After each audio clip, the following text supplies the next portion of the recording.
Thursday morning, 10:30 a.m., Providence Municipal Court. 22-year-old Victoria Romano struts into Judge Frank Caprio's courtroom like she owns the entire judicial system. Her $4,000 Hermes bag bounces against her hip with each confident step. Her Cartier diamond bracelet catches the fluorescent lights as she waves dismissively at court staff. Her designer heels click against the marble floor with the rhythm of someone who has never been told no by anyone who mattered. But it's not her expensive accessories that command attention, it's her attitude. Victoria carries herself with the toxic arrogance of someone whose father sits on the Senate Judiciary Committee and whose family name has always been a get-out-of-jail-free card.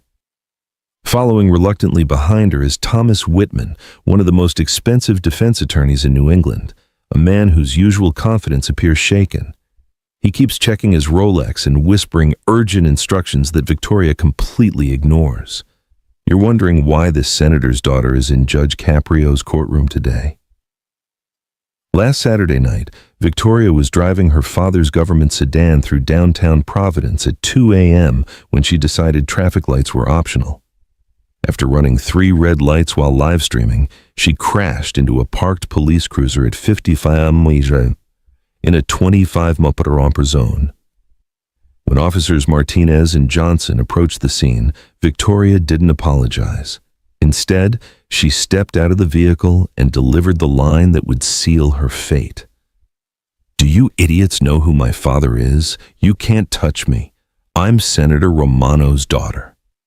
When Officer Martinez attempted to administer a breathalyzer test, Victoria laughed and said, "I don't submit to tests from people who work for my family. My father funds your paychecks." When the officers explained she was under arrest, Victoria's response revealed her entitlement. "You can't arrest me. I have diplomatic immunity.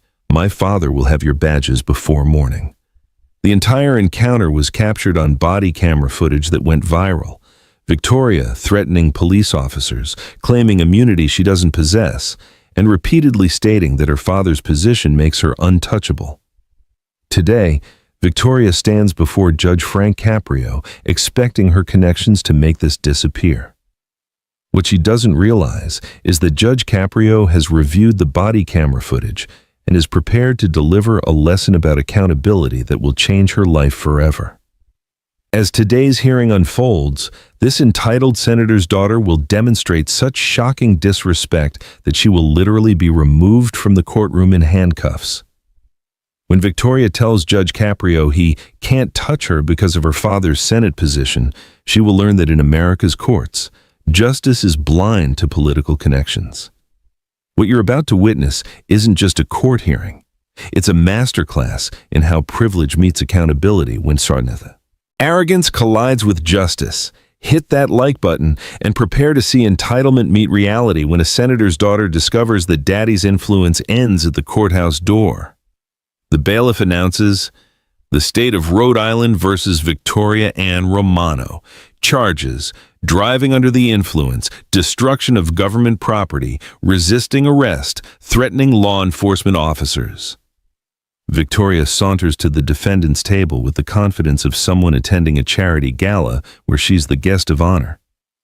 She doesn't acknowledge Judge Caprio, the court staff, or even her own attorney. Instead, she pulls out her phone and begins taking selfies in the courtroom. Judge Caprio looks up from his papers with characteristic dignity and patience. "Good morning, Ms. Romano."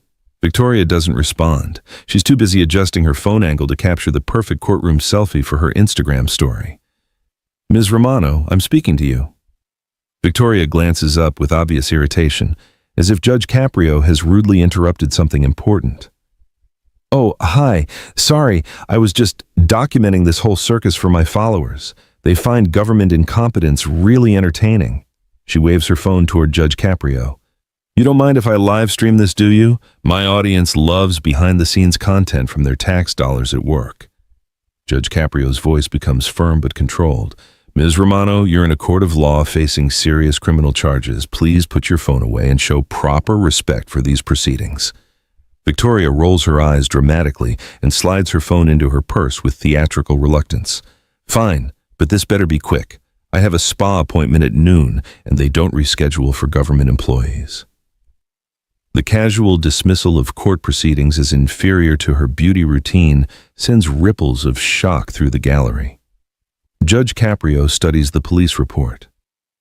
Ms. Romano, according to officers Martinez and Johnson, you were driving under the influence when you crashed into a police cruiser at 55 miles per hour. Victoria's explanation shows her lack of accountability. Your Honor, I wasn't drunk. I had maybe 2 cocktails at a charity event. I was completely in control when this unfortunate accident occurred. Ms. Romano, you refused to take a breathalyzer test. Victoria's response reveals her sense of entitlement. Your Honor, I don't submit to roadside testing by local officers. My family has diplomatic status through my father's Senate position. Judge Caprio's voice becomes more pointed. Ms. Romano, senators' family members don't have diplomatic immunity. Victoria looks genuinely shocked. Your Honor, that can't be right. My father sits on the Senate Judiciary Committee. He literally writes the laws. We absolutely have special status. Judge Caprio reads from the police report. Ms. Romano, when Officer Martinez attempted to arrest you, you stated, You can't touch me. I'm Senator Romano's daughter. Explain that statement. Victoria's response shows her complete inability to understand equal treatment. Your Honor, I was simply explaining the legal reality. Local police don't have jurisdiction over Senate families.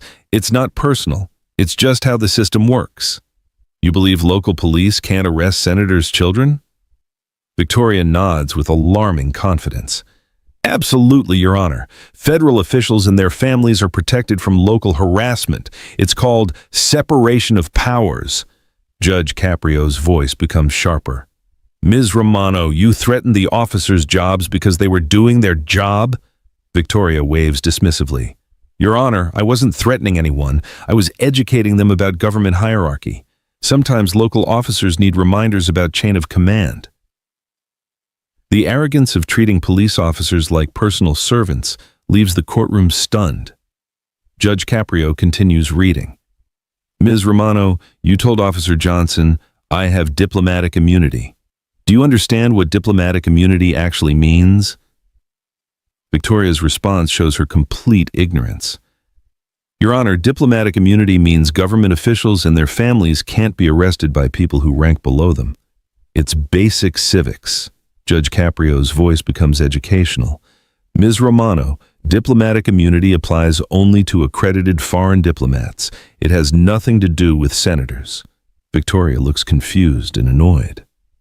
Your Honor, that doesn't sound right. My father has immunity from prosecution.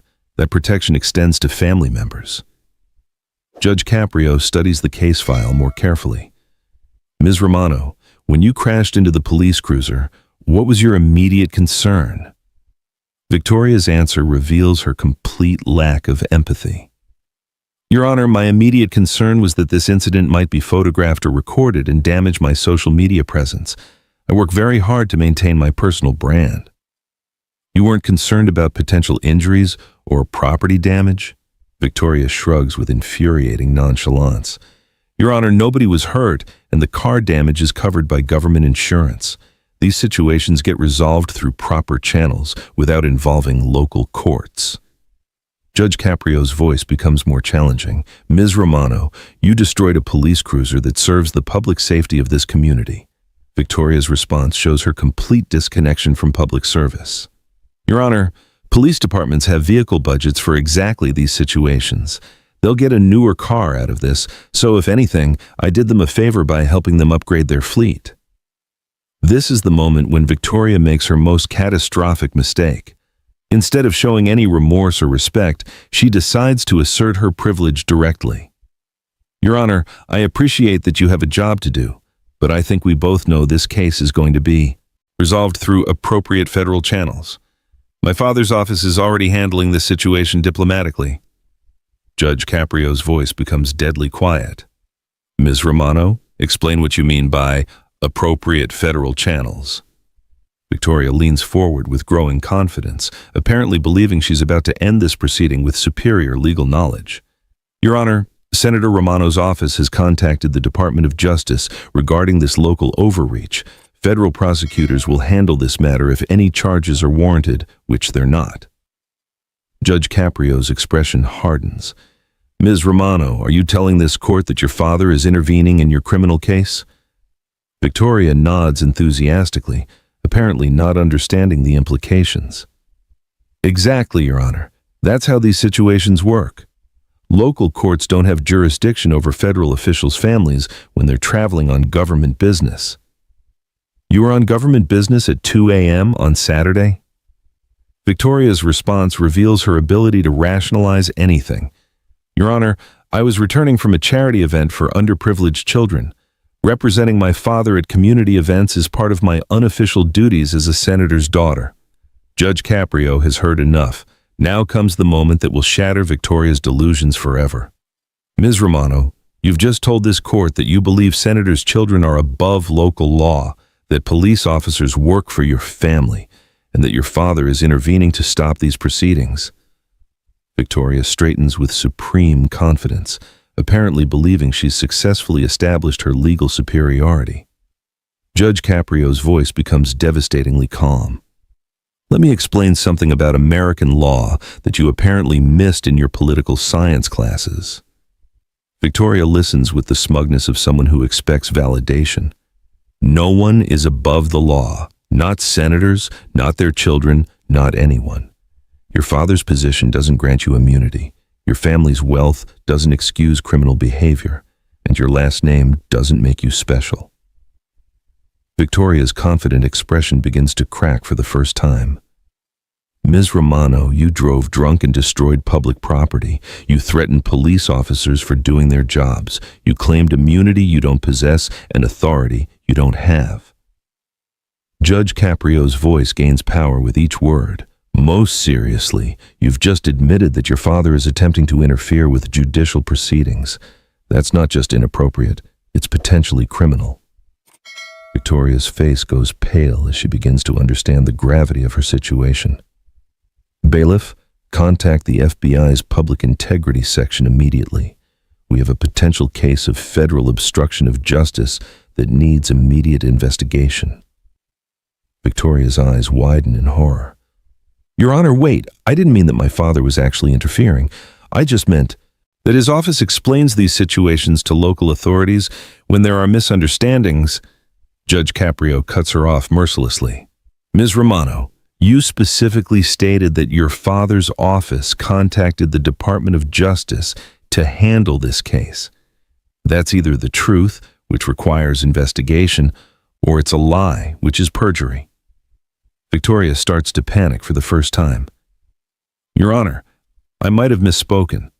I was just trying to explain how these situations usually get resolved. Ms. Romano usually suggests this isn't your first time using your father's position to avoid consequences. Judge Caprio turns to the prosecutor. Counselor, please prepare additional charges for attempted obstruction of justice and making false statements to intimidate law enforcement. Victoria's attorney finally speaks up. Your Honor, my client is young and, Counselor, your client is 22 years old and just confessed to federal crimes in open court. Judge Caprio's voice becomes more pointed.